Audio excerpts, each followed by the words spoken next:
The Blue Jays land a big fish in the free agent pool, signing starter Dylan Cease. Hey everyone, welcome into Long Ball. Rob Wong, joined alongside by Toronto Sun Blue Jays writer Rob Longley. And Rob, aside from Shane Bieber picking up his player option, the Blue Jays have their first major move of the offseason, agreeing to a contract with free agent pitcher Dylan Cease, 7 years and $210 million, making it the largest contract for a pitcher in franchise history. The deal also has some deferred money, but Rob, what do you make of this contract, and how do you think this changes the outlook of the rotation going into next season?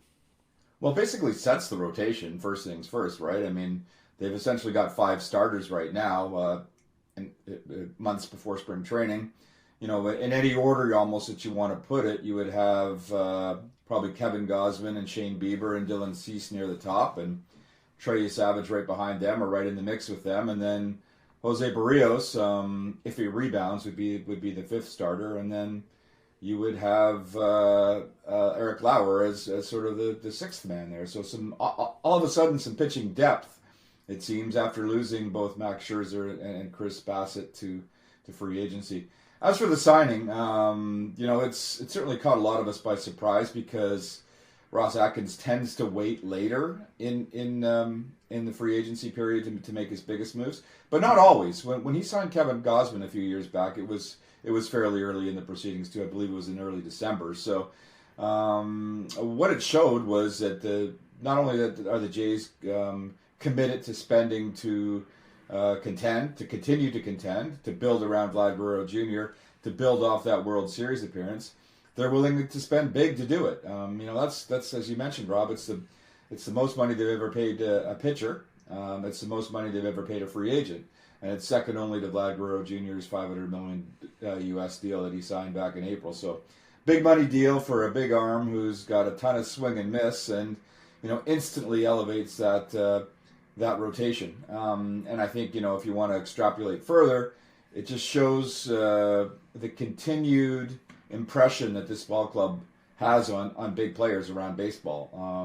I think the momentum has been there for a number of seasons now. We've seen some big signees come to Toronto, but the exposure that they had with that magnificent run in the playoffs, almost winning the World Series, I think that really captivated everybody in baseball, and to the point where we're seeing more and more players wanting to be here, to be a part of this franchise, a team that seems committed to winning, committed to spending to winning, and is doing a lot of things well. So a huge signing early in the offseason, and sort of sets the table for what's to await. So as for what's next, Rob, you mentioned the free agent players that the Blue Jays have lost to free agency: Chris Bassett, Max Scherzer, and of course Bo Bichette. So the Blue Jays have spent some of those resources into Dylan Cease, and we've heard all offseason that they are in every market when it comes to pitchers, position players, what have you. What do you think this Cease signing signals to you as far as GM Ross Atkins' plans for the remainder of the offseason? I suppose that first off, it signals that the priority was to add to the rotation, and that is mission accomplished. Now where does he go? Like the biggest need would be another position player, another high-end bat. So we've heard that the Jays are in on the market for Kyle Tucker. Clearly the number one free agent out there.